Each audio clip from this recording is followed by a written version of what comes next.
Whew.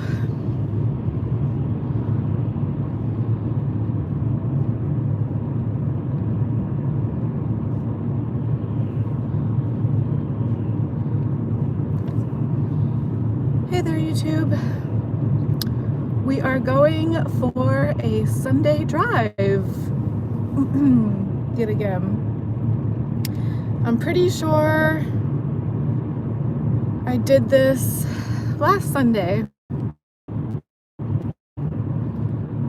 I'm pretty sure we went for a drive last Sunday.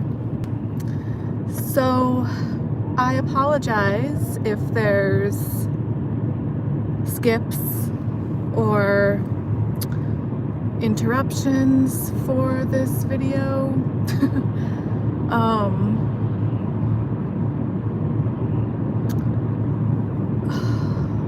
I honestly don't remember if I watched back my last Sunday driving video. I don't think I did. I haven't really been getting around to watching my videos back lately. Some of them I have. The past few days I watched a couple of them back, the more recent ones that I've done. But I don't think I watched the last driving one, or probably the last couple of driving videos that I've done. So sometimes the connection seems to be okay with these, and other times not so much. So yeah, I'm not too sure what exactly factors into that.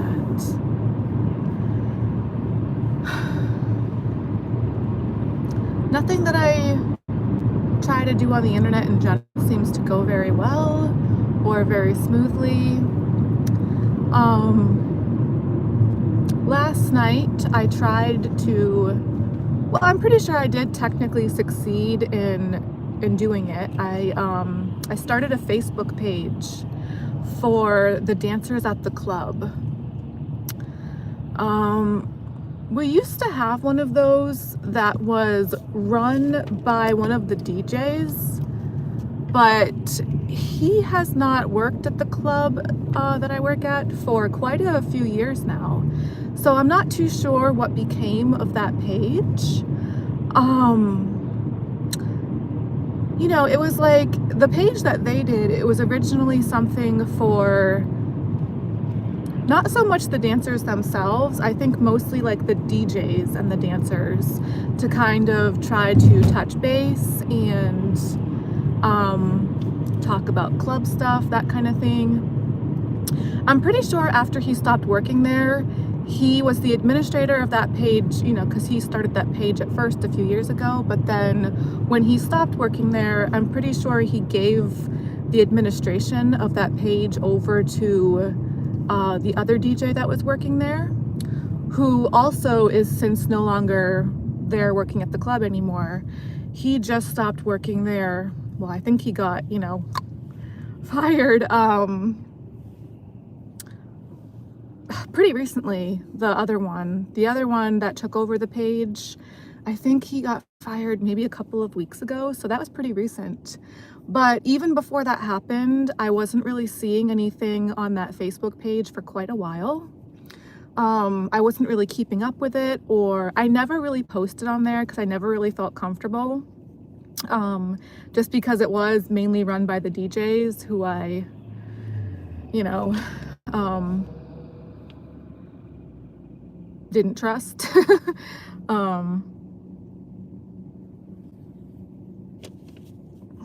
The one that started the page, we had a very strange kind of working interaction type thing going for a while. That was, you know, very difficult for me and very detrimental to myself. It was a difficult time for me, and that went on for quite a few years. So anyway, but I did like, you know, I did want to give him some credit for starting that Facebook page. He was also a very good DJ, so I will mention that. But I did think it was a pretty cool idea that he had started that page.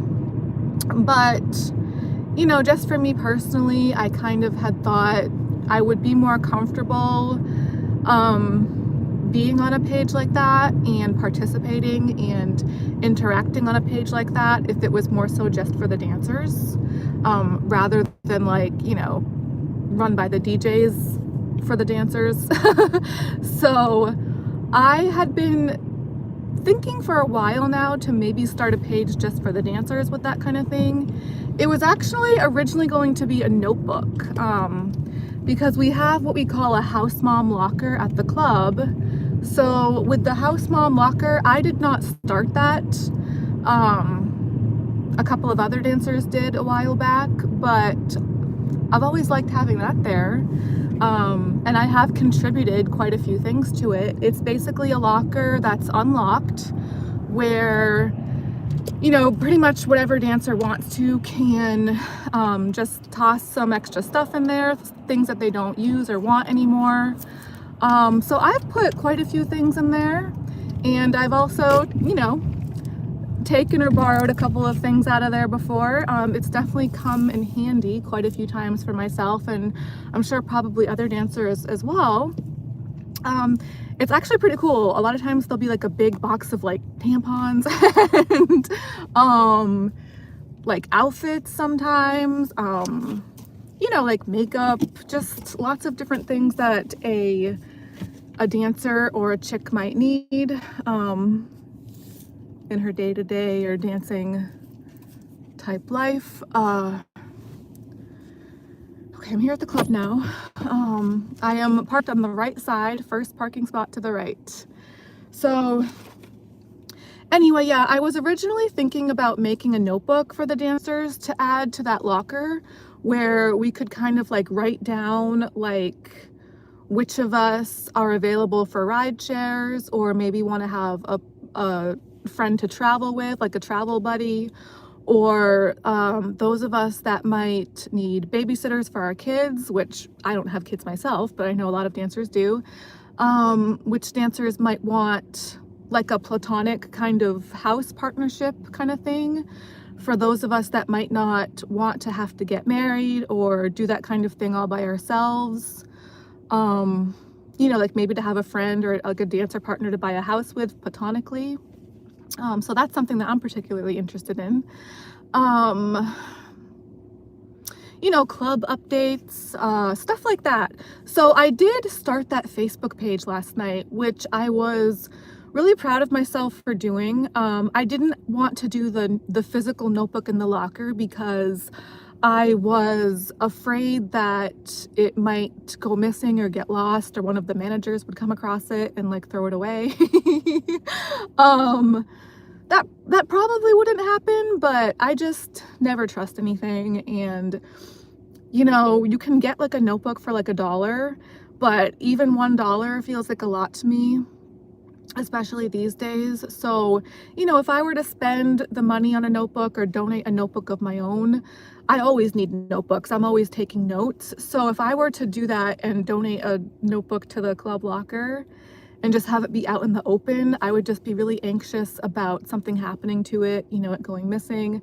So rather than put a physical notebook in that locker, I was like, well, maybe I can just start a Facebook page for this kind of thing. So I did that last night, and I almost had like a little bit of a panic attack doing that, because anything on the internet, anything electronic that I try to do never works out very well. All my stuff seems to be hacked and just messed with, and I always feel like I'm being watched and messed with, which I'm pretty sure I am, which is not, that's no fun.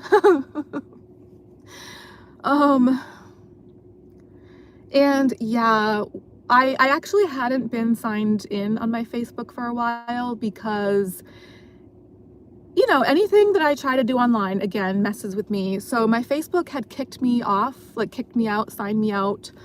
A lot of times, like my different sites that I'll try to be signed up on, they'll just sign me out automatically by itself. And I'm the kind of person that forgets my passwords a lot. So I'm afraid to write them down because that'll just go missing, or yada yada. So I had not been signed into my Facebook for a while because for me to try to sign back in, that's a process that never works. It'll like try to send the code to my phone and then it won't send the code to my phone properly, or I'll have to try to do it through my email, which I can't sign into my email a lot of times. It's like this whole big thing, like this ring around the rosy that never seems to end. So yeah, that's pretty much what happened last night. I did technically sign back into my Facebook, but I think it took me like an hour pretty much to do that. And once I was signed into my Facebook on my regular account, like my regular name, I did manage to make the Facebook page for the dancers, but then I was trying to like make adjustments or altercations to that page, and I also wanted to try to change my password because obviously my old password I didn't remember it, and I had to like get codes sent to my phone from the Facebook, and it took a long time. I think it took at least an hour or so to do that. But then when I was trying to reset the password, that didn't work. It had sent the code the first time to my phone, but when I asked it to send a code to reset my password, the code didn't send that time, basically. And I kept retrying it for probably another hour or so, and it just didn't work. So yeah, it just made me really anxious, and that's exactly what I'm used to though with anything that I try to do online. I remember when I was starting my YouTube channel on here, this channel, I had been thinking about trying to do that for years before I actually went ahead and did it this past August. And part of the reason I was putting it off for so long is because I just knew it was going to be a constant uphill battle every single second, every single step of the way, like everything I try to do always is. And it was, and it has been. A lot of my videos don't post properly. A lot of stuff on my phone goes wrong. I just never know what's going to happen with stuff. It's usually not going to be good though. And it's normally really just very difficult. So, I just remember being amazed when I was able to start this YouTube channel, but that also took me a long time. It was like, you know, just, I had to do lots of different things that really confused me, and I tried to write down my passwords in my phone, but then my phone notes get messed up, and I'm never, like, I'm scared to sign out of my YouTube on my phone because I'm afraid I won't be able to sign back in. So a part of me wants to do videos from my laptop at my apartment, but then I'm like, oh, I don't think I'd be able to sign in, and it's just constant stress and anxiety. It makes me very, very anxious to know that everything that I do is messed with, you know. I'm not sure if it's just because of me being a stripper, or I'm assuming it's probably something else as well. I don't think it's just because of me being a stripper, because I don't really hear other dancers talking about this kind of stuff. So I kind of just assume that they don't go through this kind of thing the way that I do. There's various other reasons that it could be like just me experiencing these kinds of things. I really don't think it's just because of me being a stripper. I'm sure that might be part of it, but I don't know. Anyway. So, but you know what? So yeah, me trying to do that Facebook page last night for the club, for the dancers, I mean, I wanted to do more with it. I got discouraged, you know, when nothing was working after I started the page, but after that, nothing was really working on there. So no surprise there. But you know what? I'm just proud of myself that I made the effort, that I took the time, and that I at least tried to do it, you know? So that's a step in the process. I'm not sure if it's gonna go anywhere. But I tried, you know, I at least took that first step to try to start it. So I was happy about that. And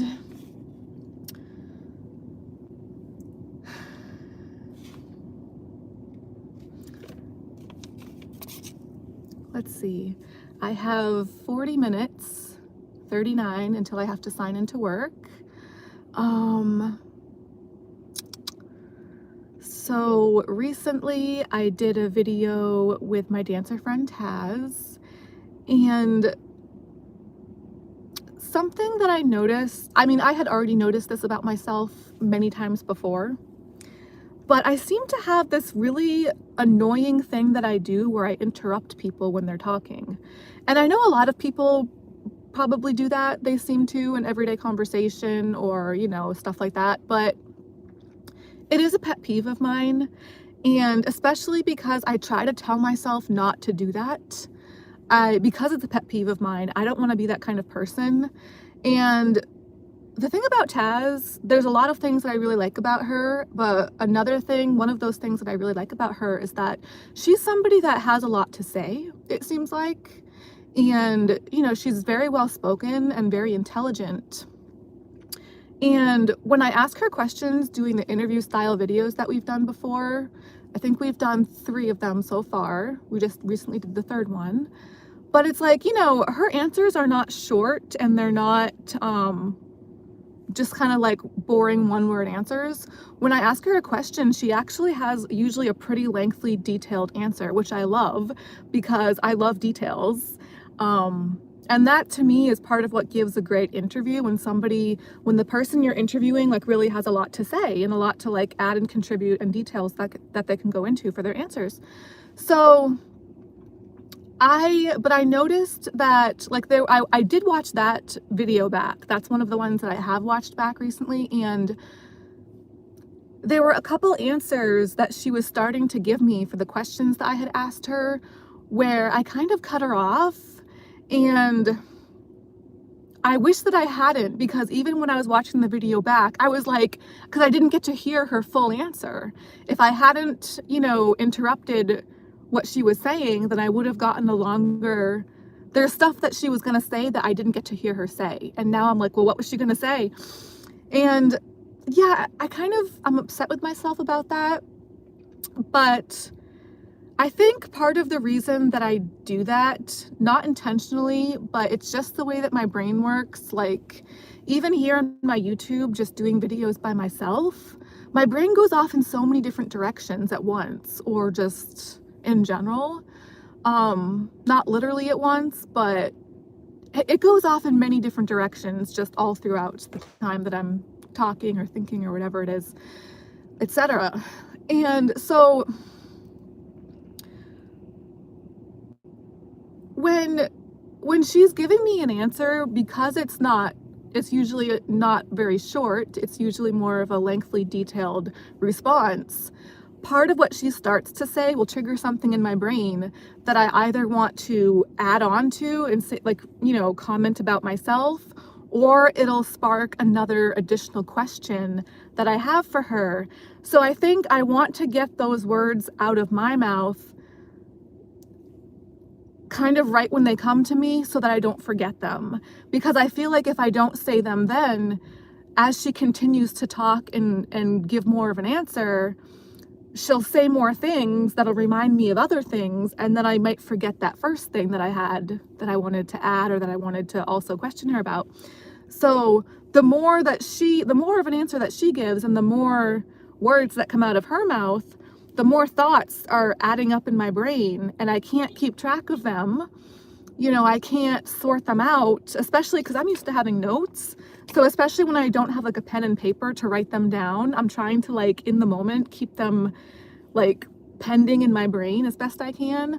But I'm just not good at doing that kind of thing because I am very scatterbrained and ADHD, and I'm used to trying to write things down, you know, partly for that reason. So yeah, in the moment, it's like, you know, these things will kind of be adding up in my head. Like, oh, I want to comment on that. I want to add a question about that. And the more she is talking, the more these things are adding up, and they're just like, I can't keep track of them in my head as best I'm trying, you know, even though I'm trying to, I'm not good at that kind of thing. So I just wanted to mention that. I hate being the kind of person that interrupts people, but I think that's part of why, is because I feel like if I don't say what I want to say right then, I'll just forget it. And then all these other things are already adding up at that same time that I also want to be able to say as well. So,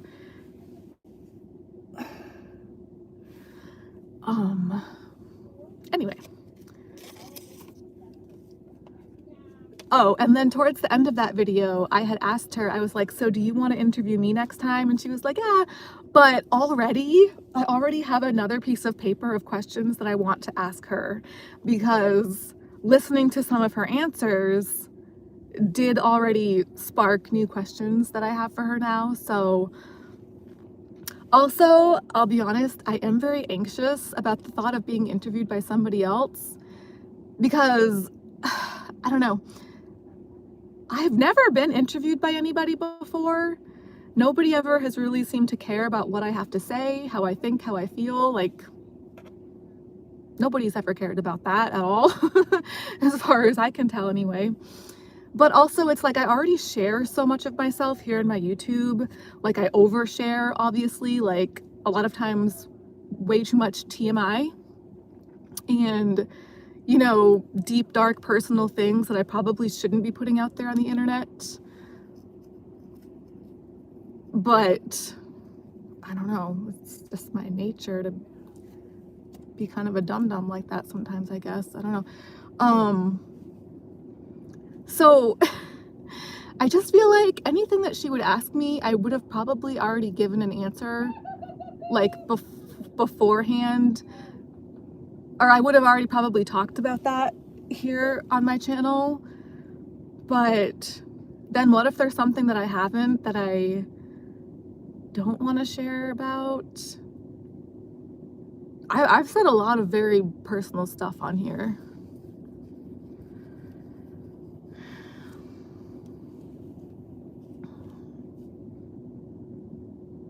And then I got a comment. Sometimes I will get comments from people that are like, oh, you don't want people to use that stuff against you. And it's like, that's been my entire existence, is me being in a crap situation and people using that against me. I'm pretty used to that. Of course, it can always get worse, and probably will, but oh well, it's not really anything that new to me. As a general thing, you know, I'm sure the details and the ways that it can get worse will continue to multiply, and lots of spicy variety there for me, but as a general rule of thumb, it's, you know, pretty used to that vibe. Yeah, I had been trying to write a book for a very long time before I started my YouTube channel. And another part of why I started my YouTube channel is because I was tired of trying to write a book. I suck at it. Like so many other things, I'm just not that good at it. I do like to write. I love to read, although I don't have time to do that anymore and haven't for a while. But when I was trying to write my book, I had been doing that pretty much since high school, which is a long time now. It's like practically 20 years. Yeah. So, but you know, it's like, again, with the electronics, they would get broken and they would get hacked into, and my emails and stuff, and I lost a lot of laptops and things throughout the years. A lot of when I was first starting that process of trying to write things, this is before USB drives were even a thing. And so my way of trying to save my work was to save my notes from my writing to my emails and stuff, and my emails got hacked. So another part of why I, you know, do my YouTube is just to try to prove to myself that I'm brave enough to address these things and say these things out loud, because I feel like my emails had been hacked and all of these personal things that I was trying to write about in private, you know, quietly behind closed doors, that information has definitely been out there to whoever. I'm not too sure who exactly or what, but I feel like that information was already being used against me by people that had hacked into my email.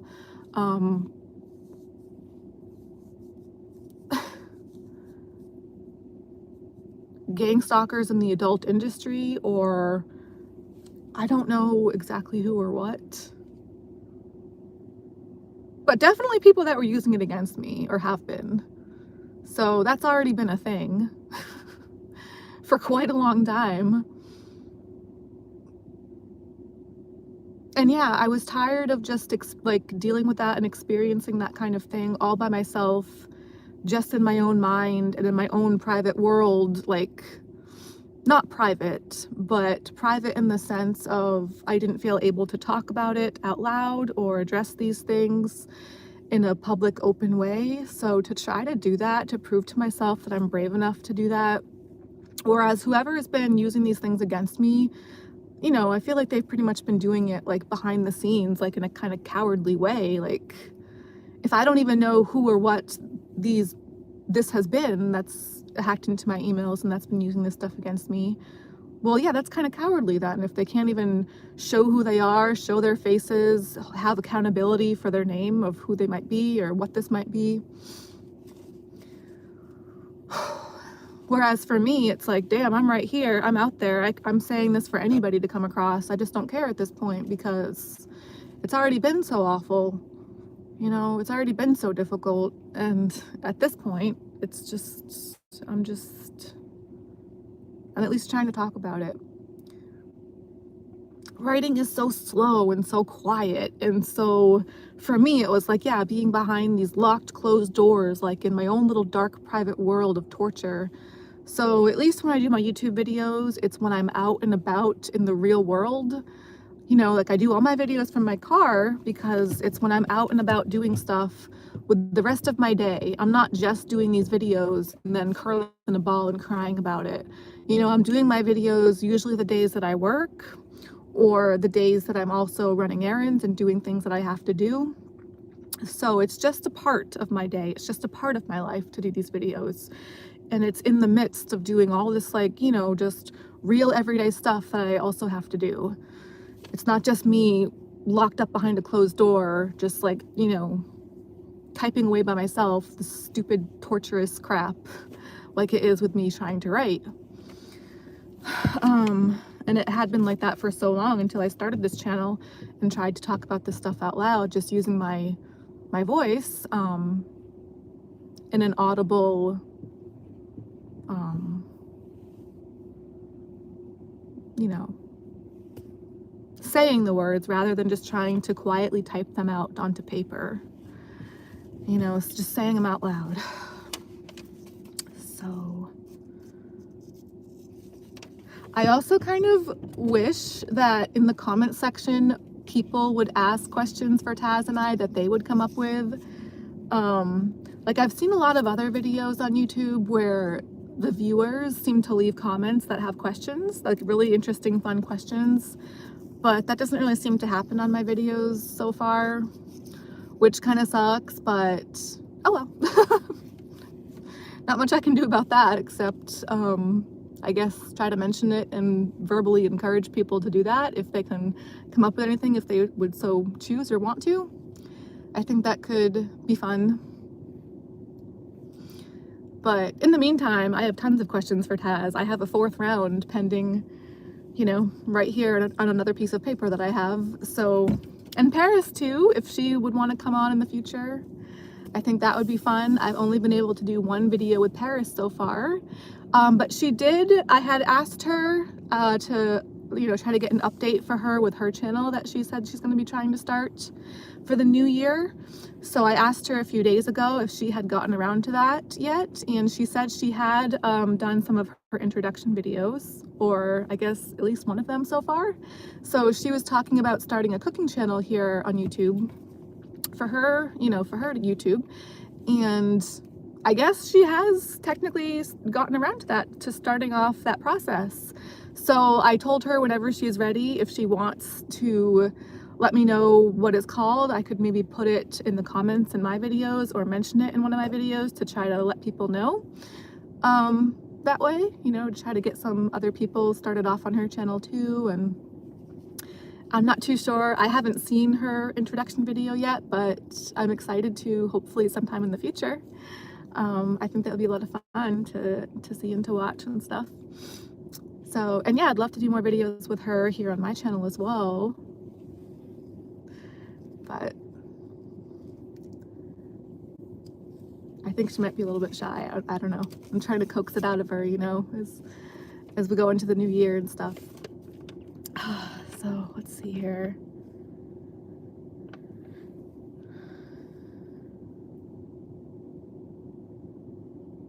Oh yeah, well, just back to interrupting Taz for the videos that we've done. I think another part of it is just that I get very anxious doing those videos because we are technically like on shift at the club. So, you know, like I just get anxious. I don't want to take too much time. So far, we've never had an issue with like a manager like knocking on the door and telling us to hurry up. But, and like we do tell the DJ, like we definitely tell the DJ before we go do the videos, like to take us off rotation for a little while because we're going to be on a quick break. But you know, I still just get a little bit anxious, like not really knowing what the limit might be with that. Like if we can literally just take as much time as we want, or if we might be taking too much, like too long with that, or just because we are at the club and we are, you know, at work, I get a little, I'm very used to rushing through things and just feeling like pressed for time and anxious and not wanting to be able to relax, or I want to relax, but not wanting to take too long and not feeling able to just relax and slow down and just take my time. You know, it's just always this rushed, anxious feeling that I have, running around and trying to do everything that I need to do in a reasonable amount of time. And before, you know, here at the club, it's like we're charged to work. The later you get here, the more it costs, and just, yeah, you know, just stuff like that.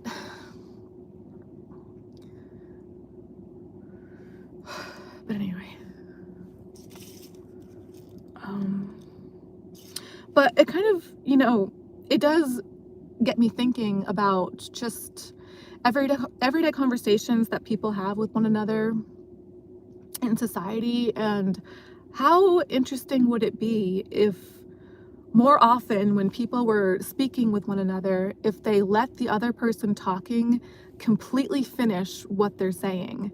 Because I know it's not just me that does that. I've noticed it in a lot of other social settings, movies, reality TV, real life, just a lot of different scenarios where other people are talking and having a conversation. And it does seem to be a difficult thing for one person to just be completely silent and quiet and let the other person talking completely finish before that second person says something again themselves. Because that does tend to happen, it seems like. You know, something will get sparked in their brain where they just can't really stop themselves from saying what it reminds them of, or what it gets them to want to say. That's just part of natural conversation, it seems like.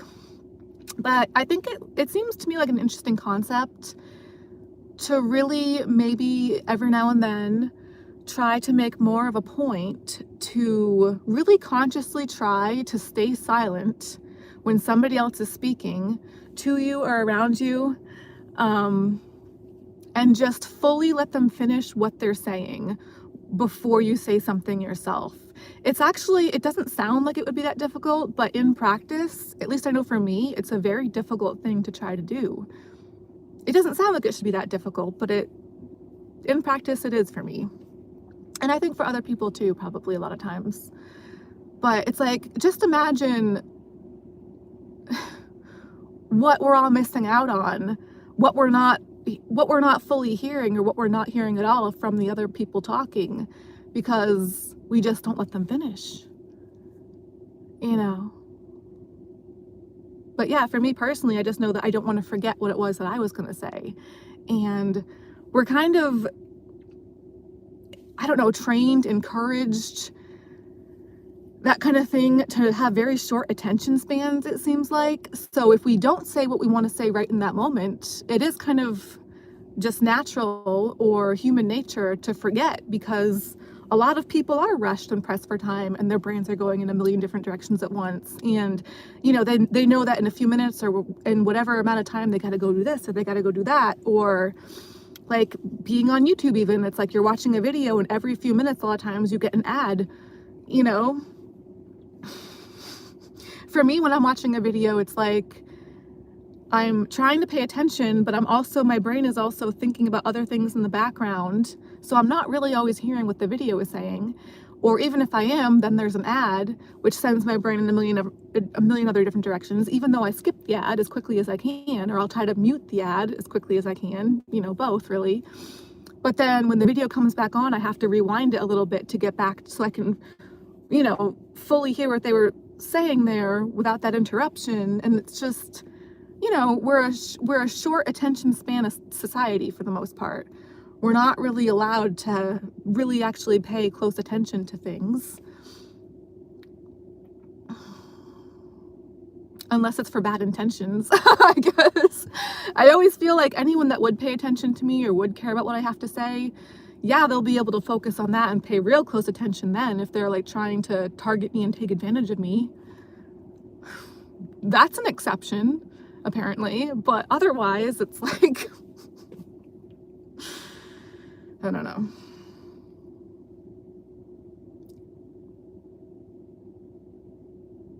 But even watching that video back, the last video that I did with Taz, it's like she was gonna say something and then I interrupted and I'm still kicking myself because I'm like, what was she gonna say? I'm like hanging on to her every word when I watch the videos back. And then if I feel like I missed out on something that she was gonna say, I'm like, crap, like I wanna like show her that part next time I see her and be like, what were you gonna say here? Do you remember?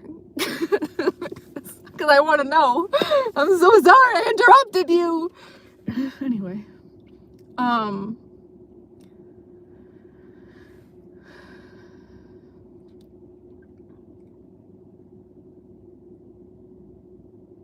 yeah, people seem to like to try to blame when other people interrupt each other or when somebody interrupts somebody else. It seems like people usually like to try to blame that kind of thing on a lack of patience.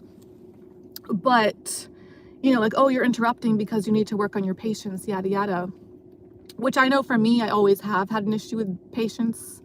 That's something I'll probably always struggle with and try to be mindful to like work on as best I can, but it's just not my nature to be patient, unfortunately. But I'm at least aware of that. But I think it can be, yeah, really difficult to try to be patient in this society when so many people so often seem to feel rushed and pressed for time. All the time, pretty much. And that's something I've thought a lot about recently. Lately there's this guy that he came into the club, I think sometime last week or the week before, and he barely speaks English. He speaks mostly Spanish. But he seems to like me, or he did seem to like me when we were like first meeting each other here at the club. And so when we try to communicate in person here at the club, we use the Google Translate app. And something that I like, obviously when there's a language barrier, that can be difficult to try to communicate with that kind of thing. But something that I like about that is I feel like when there is that language barrier, whatever words that you are trying to say to each other matter more, and maybe you try to be more selective about them. I feel like there's less time and less room to mess around and play games with each other. You know, like if you speak, like I speak English, so when I'm communicating with other people that also speak English, and that's just like the language that we pretty much speak on a regular basis. I don't know if it's just an American thing or mostly an American thing, but people tend to mess around with each other, you know, not always mean what they say, or not always think that much about what they say. I'm not too sure how to put it.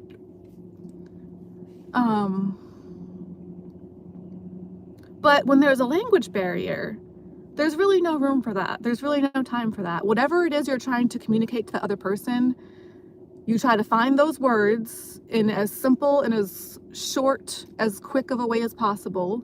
You try to get those words across to them as best as you can, and that's it. That's that. Or it should be, I guess. Like, it seems like it should be. Like, if you're stranded out in the desert and you need water, and you're trying to communicate that to somebody that doesn't speak your language, you're gonna try to find whatever their word is for water as quickly, you know what I mean, as directly as you can, get it across to them. There's no room for games. There's no room to mess around and mess with each other. Or if you really like somebody, like you genuinely think you like someone or have feelings for them and they speak another language, you're not going to play those kind of mind games or those kind of like emotional dating games where people just test the waters or mess with each other, you know, mess around, waste each other's time. If you think you like someone and they don't speak your language that well, if you really want to have them in your life or try to, you're going to try to find those words in as simple, as quick, as concise of a way as possible. Just get that across to them, and you're not going to really have time to mess around with it. I'd want to think anyways. You know? Anyway.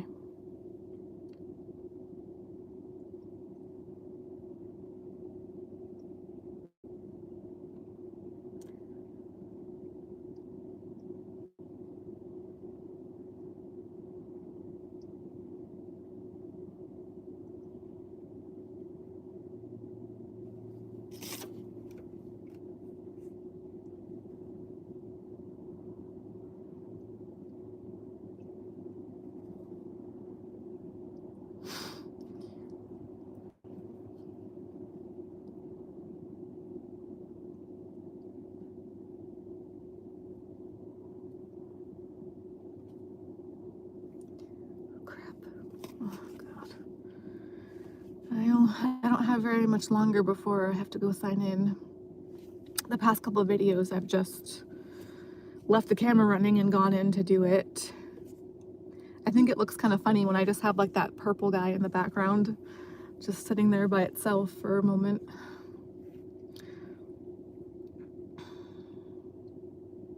Well, back to my last video with Taz. She had mentioned, I asked her if she had ever gotten a ticket from a cop, and she said yes, which I was very surprised about. But she talked about pretty privilege and how that can sometimes go in the opposite direction, and cause people to be more rude to pretty or attractive people that they might be jealous of. And I did resonate with that when she said that, because I have experienced that definitely quite a lot in my time. I might not be, you know, that much of a looker now that I'm older, but especially when I was younger, I would get that a lot. I still get it, but especially when I was younger and growing up, I was, you know, I feel like my looks or whatever it was about me definitely caused a lot of people to be jealous of me, or maybe target me, or give me a harder time with things sometimes, a lot of times. And to the point where at first, yeah, I was surprised to hear that she had gotten a ticket or gotten in trouble with stuff before, because at first I just wanted to assume that she's so hot that she could just get out of anything, you know? But then when she explained a little more about how pretty privilege can go the other way, I started to like remember and you know what I mean? Like it kind of clicked in a little bit more in my brain, like, oh yeah, like I've definitely experienced that myself, you know, from jealous people or people wanting to try to prove a point or whatever it is. And for myself personally, I feel like that's to the point where I really can't fathom the possibility of, like, if I were to, you know, be pulled over or have an altercation with an authority figure, I really can't even fathom them giving me a break. I have gotten many tickets myself. I've been in trouble with the law many times myself, and not as much recently, thankfully, but anytime that I had been pulled over or had an altercation with an authority figure in the past, I would be absolutely floored, absolutely just bewildered and amazed if they didn't go as hard, if they weren't as hard on me as they could be, if they didn't go like the full extent of what was possible to come down on me with, you know, like if I was ever pulled over and I didn't get a ticket, the few times that's happened, I was amazed, because I would pretty much always automatically just assume that they were going to give me a ticket, or that they were going to write me up for as much as they possibly could, to give me as hard of a time as they possibly could, to try to prove a point, or to try to, you know, you're not going to get out of this because you're a female, or because you're showing cleavage, or because this or that or whatever. And kind of on a similar note, Taz does pageants, and she talked about how some of her pageant friends that she also competes in pageants with, some of them know that she's a dancer, And at first I was really surprised to hear that. I was like, wow, I can't believe that they would keep that on the DL and not, make that known to the pageant directors or whoever would maybe have an issue with that. And she said that there was a code of ethics with pageants to where that kind of thing would be frowned upon for the other pageant people as well, because that would be seen as bad sportsmanship. And I thought that was really awesome. It kind of dispels the stereotype that I had seen, like in TV shows and movies about pageants and stuff like that, which I thought was kind of cool because, we talk a lot about dispelling the stereotypes about strippers, but that was one of the stereotypes that I had come across about pageants and people in pageants until she told me about that code of ethics and how she felt that she was able to trust some of the other girls in the pageant to not try to do her dirty like that if she knew that she was a dancer. And for me personally, it's always been so difficult for me to fathom other people in my surrounding area, whoever they might be, not trying to ruin things for me in any way, shape, or form that they possibly can. Even my family, if I were in a pageant, I would, like me being a stripper, if I were in a pageant, I would never, ever want anyone else in the pageant to know that I was a dancer, because I would feel like, of course, they would use it against me. In any way that somebody can use things against me in my life, I've found that they would normally try to do that. And I'm still really trying to work through that mentality now. It's something that I try to work through as I get older.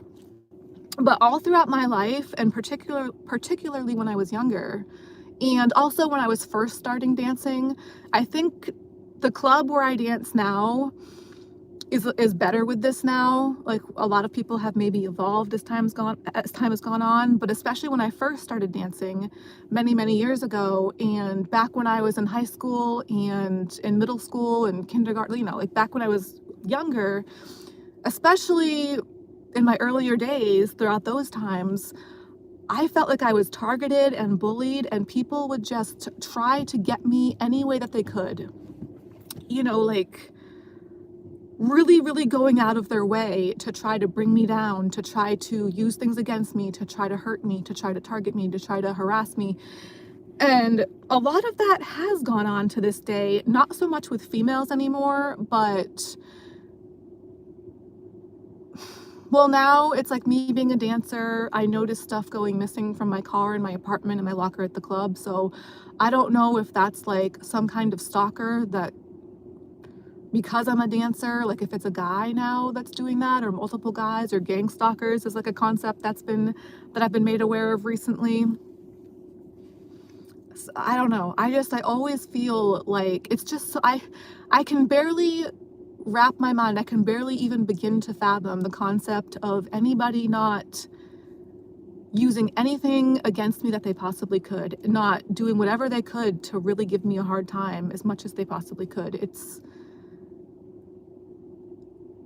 like dancers here at the club, they leave their stuff everywhere. They leave their designer bags, their clothes, their shoes, their purses even. They leave so much of their stuff just out in the open, not only unlocked, but like on the counters, just everywhere in the dressing rooms, like open water bottles, open food. Meanwhile, for me, I have this 15-pound backpack where I'm trying to carry around as much of my personal belongings as I possibly can carry, because I don't trust anybody or anything. Again, I've had multiple things go missing from my car, my apartment, my locker. So it's like, I feel like anything that I don't have in my immediate person at all times is liable to go missing or be tampered with or taken from me, messed with. Like I've heard about drinks being spiked. So I would never leave an open drink anywhere. Are you kidding me? In the locker room, anywhere at all. I have my water's right here. This is coffee. It's not like sewer water, but it's coffee. It's instant coffee. But like, that's my drink for the day. It's going to be with me at all times. I'm not going to set it down for a single second. I never would. I just can't fathom not being hurt, like in any way that people can hurt me. I just can't even fathom that. I'm trying to, though. I'm trying so hard to heal and to be open-minded that not everything is always going to be as awful as possible, and people aren't always going to take every possible opportunity to hurt me. But it's difficult because that's all I've ever really known, I feel like, you know. So yeah, and like Taz and Paris knowing about my YouTube, that's scary for me because I really love them. I really want to trust them, but I don't feel like I'll ever be capable of trusting anyone or anything in this world, and that includes myself. Trust is just a concept to me I don't think I'll ever be able to get there or have any shred of. I've been too damaged in so many ways. Like, I just can't even fathom that kind of thing. All right, I have to go sign in. Crap. All right, I gotta focus. Sorry.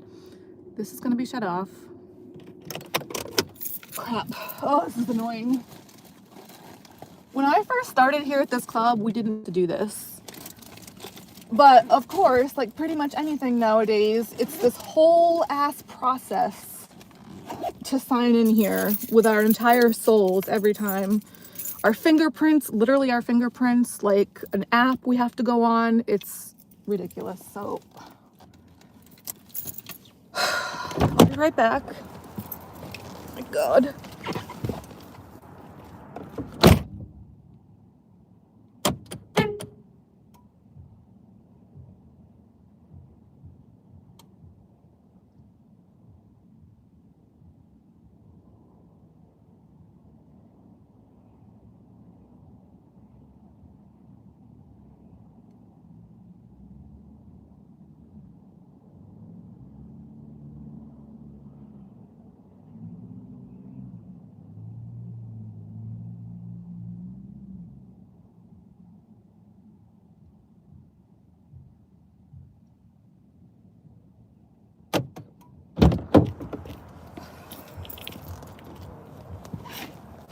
Oh my gosh.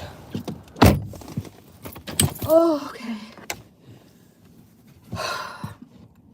The lady that just signed me in, she's the same one that does my tarot cards. And she said before, she's like, "You're so sad. You need some healing." Like, I'm like, I know, trust me, I know. I'm trying to work on it. It's a process, okay? It's a process for me. Like so many other things. All right.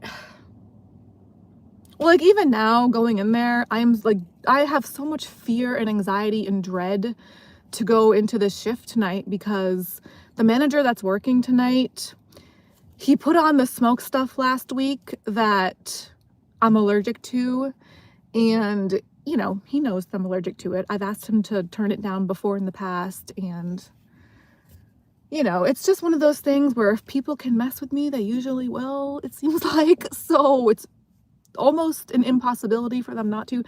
But so the result of me, like, I'm really anxious to work tonight. I always am for multiple reasons, but with that smoke stuff, I'm so allergic to it. And the following night after they had it on last week, I mean, they smoked the place out. You can't see, you can't breathe, you can't think, or at least I know I can't. And the following shift after they had it on, I had this splitting headache to where, you know, I was having to lie down for most of the shift. I wasn't really able to work or go on the pole.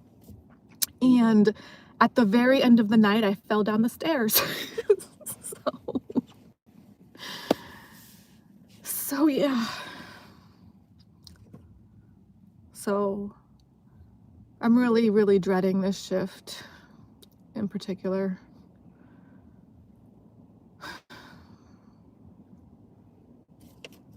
Anyway.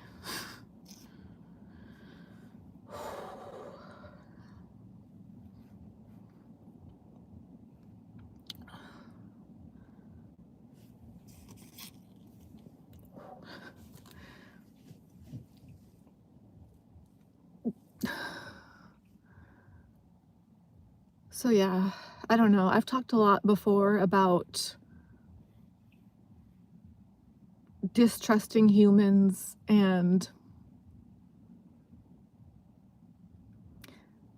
with my YouTube, a lot of times and stuff, I'll be like, oh, is it just an app? Is this just an illusion of the internet? Is it just AI? Or, you know, I can never really tell what anything actually is or might be. And if I see subscribers or views or comments, I'm like, wow, are these actually from real humans? And I say that like it would be a good thing, but humans are also at the very top of the list of things I'm terrified of. But it's not that I, you know, hate humans or whatever. It's just that it's been such a rare thing. It's been so few and far in between that I feel like there's any that I could even remotely relax around or trust in any way, shape, or form. Taz and Paris being some of the rare exceptions. Like, you know, I feel pretty okay with them for the most part. But so many other, almost every other person in the world I've ever known or been around, I just, also with the exception of quite a few other dancers here at the club, to an extent, because I don't really know them that well, or I haven't interviewed them yet to try to get to know them.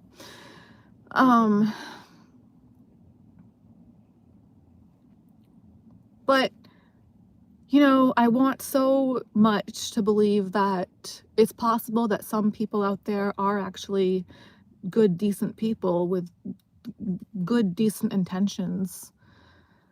Because to me, that's what it's all really about, is the good people out there. That's my main motivation. That's what anything is really worth trying for and living for and doing stuff for, is the good people out there. So many times here at the club, we make our own hours, we make our own schedules here as dancers, and for the longest time, I've pretty much completely built my schedule around, well, the weather, my period, but also who else is working here. You know, like whoever is going to be working that I really like to work with and be around, and like my favorite people that I've met here, I also mostly make my schedule around when I think they're going to be here. So, you know, like me doing that video with Taz last week, I almost left early that night because I was feeling so sick and I had fallen down the stairs the night before. But me doing that video with her, that gave me like a reason to stay. And I was so tired and so bummed out before we did that video. And after we did it, I was in a much better mood, a much better place. I felt so much better. I had more energy. Every time I see Paris here at the club, she's just like this ray of light that just like makes me so happy. And every time I see her, like she's just like this earth angel where I'm like, oh my gosh, like her energy is so amazing and so uplifting. And you know, people like that, the people that, like the manager that's here tonight, yeah, he messes with me with the smoke, I guess, sometimes, and recently especially, but in the past, I used to build my schedule particularly, like, especially around when he was working, because I liked him so much and kind of had a little bit of a crush on him, I think, before, maybe. I'm not too sure. I never really know how I feel about stuff like with that. When it comes to like romantic stuff, I don't really know, but I really liked him regardless, like of what you would call it. Like I used to love working with him and I would look forward to it so much and build my entire schedule around him. So yeah, it's just like good people to me are what it's all about, you know. Unfortunately, because of my circumstances and situation and how things have been for me pretty much all my life, like with my family and lack thereof, yeah, money has to be a big thing that realistically, it does have to be this big thing that I think about, that I'm concerned about, that I'm focused on, just as a means of survival and trying to be realistic and keep my head on somewhat straight just to survive. But, you know, and like the world, society seems to try to make things seem like money is so important and money is the main motivation, money is the main this and the main that. But really, even though that does technically have to be that way for me, you know, that drives me nuts. It bums me out. I don't want it to be that way. That's just how circumstances have lined up for me. That's just the reality of how it's been for me in my life. But really, like, in my heart of hearts, it's the people. It's the people that I have come to know and come to love, and, like, try not to be too attached to, but it's also in my nature. Like, people that I care about, I am going to be emotionally attached to. I might be afraid to, I might be kind of apprehensive and weary about having those feelings and emotional dependencies or attachment. I don't like to feel attached to people, but that is my nature, and I think that's a lot of times human nature. And it is such a motivation for me, an inspiration to me for what I do and why I do things, and to come into work, to get out of bed, to do this or do that. It's all about the good people for me, the people that have defied the stereotype, that have, not been awful to me. Whereas in my past, especially, throughout the times I was growing up, and especially when I was younger, I would have so many people just be so awful to me. So I'm still trying to work past that, work through that now, as best I can, I guess. I still have stuff go missing from my car in my apartment, though. It drives me nuts. It's not a nice feeling when stuff like that happens. Anyway, it's just material things. That's a big bag.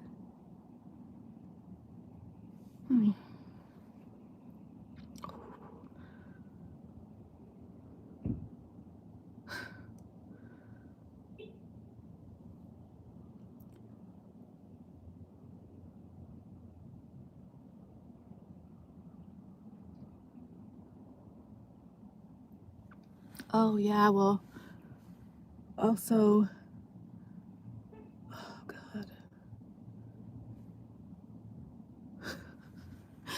Oh, I was saying how, a few minutes ago, I was saying how I used to base my schedule a lot around when these couple of DJs used to work here, which was quite a few years ago. But those same DJs that I was basing pretty much my entire schedule around,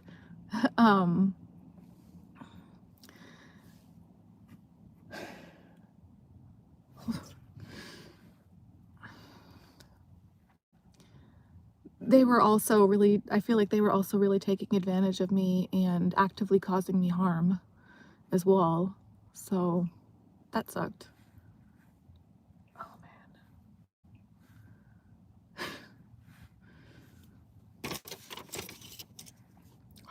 It's cold in here now. Overall, it's been warmer recently than it had been, though, for a while. The thermostat in my apartment lately has been almost 60 degrees, which is like heaven on earth for me. Because up until very recently, it had been in the lower 50s, which is hell for me.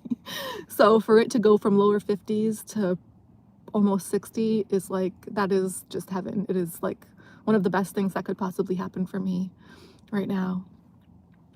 I don't want to jinx it.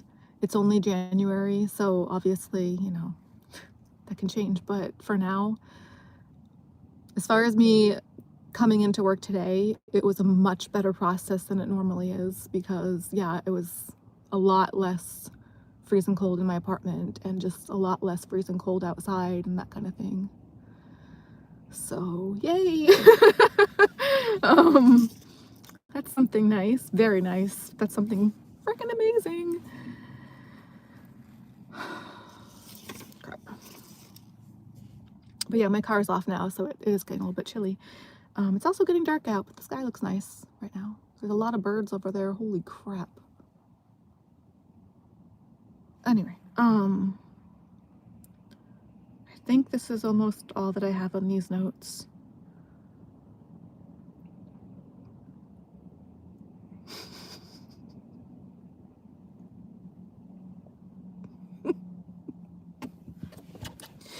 So recently, before I fell down the stairs last Tuesday, I had taken this tea that I found, which had already been there for like a few days, or I guess Taz left it there. She said it had actually been there for a couple of weeks before I took it, so I guess that's not too bad. But also, the lady that does my tarot cards, but the night before that, she had done my tarot cards and said that they said that I was greedy, which, yeah, okay, fine, whatever. I wouldn't dispute that. But so part of the reason I took the entire box of tea rather than like leaving it there to just make tea at the club, I never make drinks at the club. It's hard enough for me to even eat like a wrapped protein bar, or like, I love being next to the coffee maker, but I would never make or drink a cup of coffee or a cup of tea there because it's just too out in the open. I don't trust strip club water, or I'm just not comfortable doing that kind of thing. And I don't even blame myself because, yeah, I've seen people like spray deodorant back there, like right near the water, right near the coffee. Like, it's just out in the open. I just don't feel comfortable. I'm very OCD. So it's like, yes, maybe a part of it is me being greedy, but a big part of it also is me having OCD. Like, I have really bad OCD with things. And I can remember that going all the way back. It's gotten especially bad now that I've been a dancer. Me being a stripper has definitely made that worse because I feel like everything is that much dirtier. Like being in the club and just the guys love to lick their fingers before they put the dollar bills on stage because the dollar bills stick together. So the guys will love to just like lick their hands all over the place before that to help the dollar bills to stick less. And oh god, and they never clean the stage floor here. There's lots of human smells in there that I dislike very much.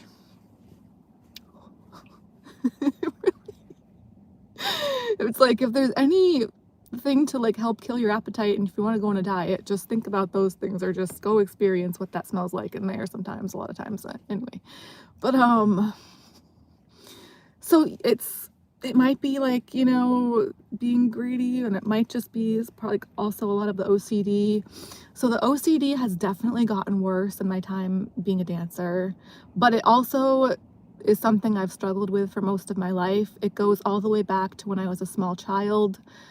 And I think a big part of that is because when I was a small child, my family moved around a lot. There was a lot of things that felt very unstable for me. My biological dad was not in the picture, and my younger brother's dad adopted me when I was very young, and we were moving around a lot throughout that time. So I remember in like the second or third or fourth house that we were in, anytime that I shut my door before we went out to go somewhere, I would want to like visually look at everything in my room and make sure it was all like in place and how I liked to have it. And I would have to like take a mental picture of that, like in the doorway, like standing in the doorway with my hand on the door handle. And I would have to like look at these things and make sure they were how I wanted them to be, and then have that visual image in my mind be the last thing that I was seeing in the room, and then shut my eyes and like take a picture mentally of that and then shut the door. And that was the only way that I could feel okay leaving the room and leaving the house and going out wherever it was that we were going out at that time. And in particular, my Beanie Babies, because Beanie Babies were a big thing back then. My younger brother and I used to have quite the Beanie Baby collection. And when we would go on road trips, like, you know, when we would go on like family outings and trips and stuff, I remember we would bring our Beanie Babies a lot in the car ride to like play with and stuff. But I would always mostly want to play with his Beanie Babies, and I would only bring my least favorites of mine because I wanted to keep my favorites in my room where they would be safe and like all posed nice and like you know what I mean, like unmessed with, just like nice and neat and exactly how I wanted them to be in my room. All my favorites had to stay nice and safe and sound, and my least favorites were the ones that could come out with me. But then even those, I would try to like kind of keep off to the side, and the ones, it was mainly my little brother, my little brother's Beanie Babies that were the ones that we really played with in the car the most. Like his Beanie Babies we could throw around and like just toss all around and like dangle from the ceiling handle things, and like, you know what I mean? We could kind of rough around with his Beanie Babies, whereas mine, I wanted to have like nice and neat. I was a very weird child too. And but he didn't care because he was like a little boy. Like he didn't care about messing stuff up and having dirty Beanie Babies or whatever. So we would like throw his Beanie Babies like up into the trees, like when we were playing outside and stuff, and they would get like stuck in the branches, and we would like shake them loose, and like his Beanie Babies could get all dirty and messy, and that was great because mine were off to the side, just like posed and like nice and neat. Or the rest of them were like, yeah, my favorites were in my room, all safe and sound. But then,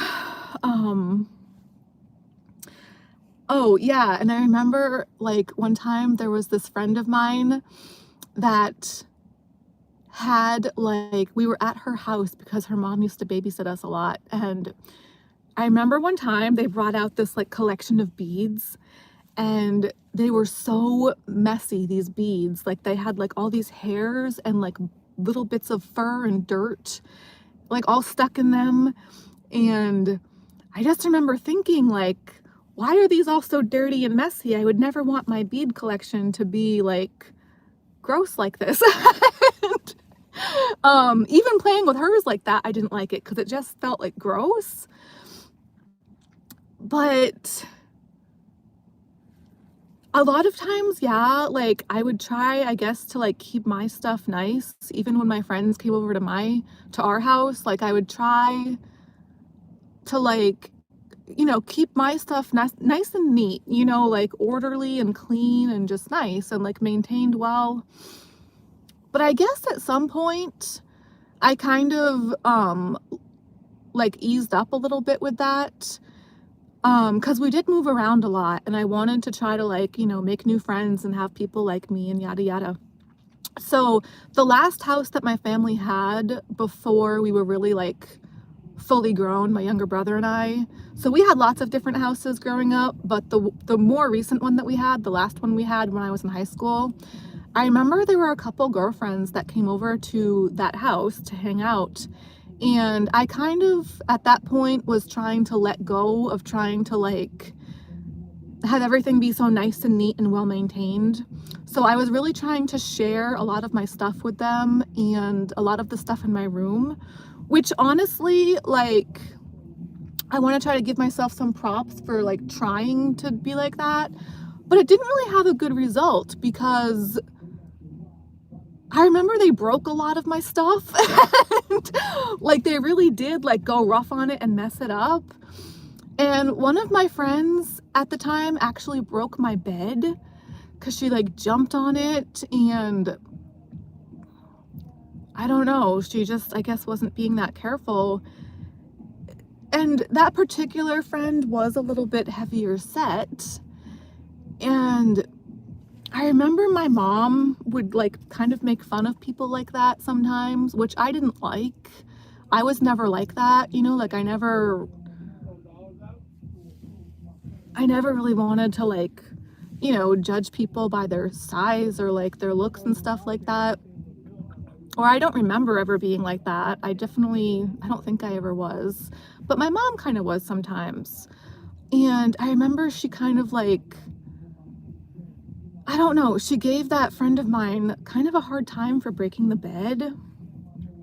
And I felt really bad because, yeah, she would like make fun of bigger people sometimes, but meanwhile herself, she was like almost always on a diet and just being like judgmental and kind of mean, like to me and other people too. And it was like, you know, maybe if she had spent less time dieting and more time trying to focus on being a better parent, maybe I wouldn't have turned out the way that I have, being, you know, such a messed up loser. Being such a sorry mess. So just damaged and tortured and just very disturbed and upset.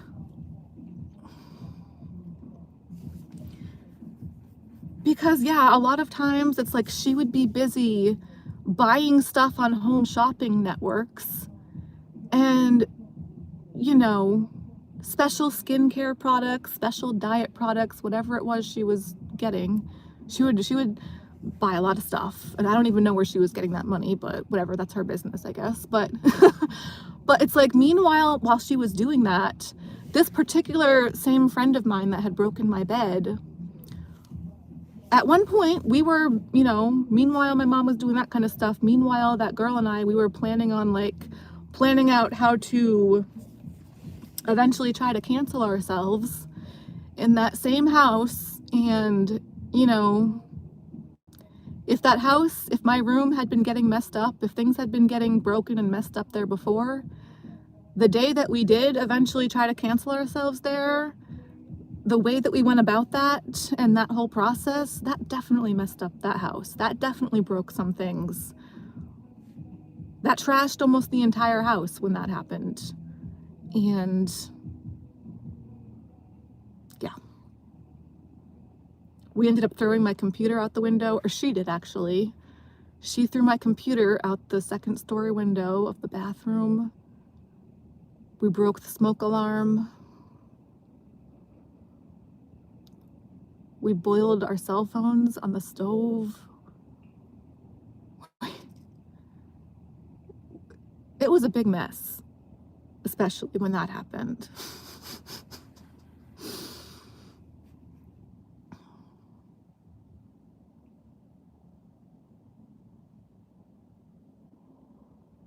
But I guess my parents wouldn't have really thought to notice any forewarning for that, because yeah, it's like, I mean, I think my dad or my brother's dad was probably just pretty much working all the time.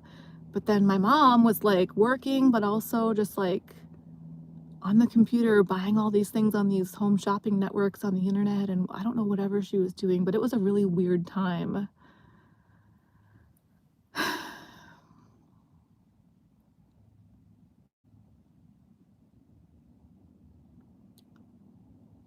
Anyway, I really have to pee now. And it is getting dark out. Gosh. Well. Oh God, I am so anxious to go in there. I really am just, God, I don't want to do this. Oh God.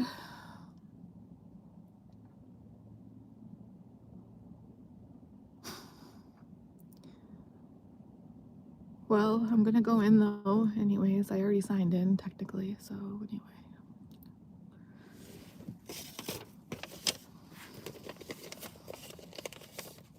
Hopefully Taz and I will be able to do another video together soon. I do have another round of questions for her, and I guess eventually she'll interview me. Gosh, I'm really anxious about that. And then yeah, hopefully Paris too. I would love to come back on with her sometime.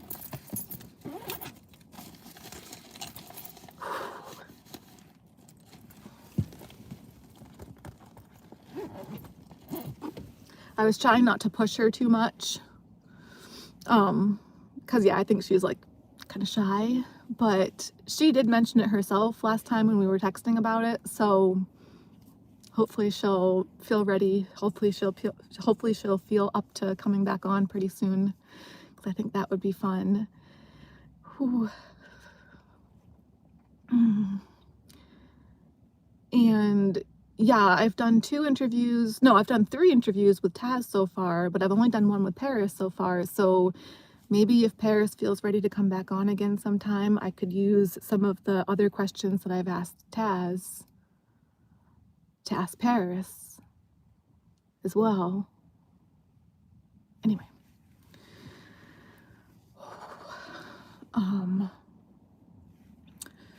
But yeah, I'm gonna wrap this one up for now and head in there. So hopefully tonight goes okay. Yeah, last time the manager that's working today, when he put the smoke on last week, that time I didn't say anything. I was just trying to tough it out. But the result of that was that the following day I had a splitting headache and fell down the stairs. So if he puts the smoke on tonight, I'm just gonna have to speak up, and I'm definitely gonna try to say something, you know, just be brave and just try to use my voice, speak up, say something, yada yada. Ugh. Oh gosh, well, hopefully I'll be able to come back on pretty soon. I'm glad I got to come out and do this today. I hope you guys are well, and yeah, hopefully I'll be able to come on again sooner than later. But I'm going to peace out for now. Bye for now, guys.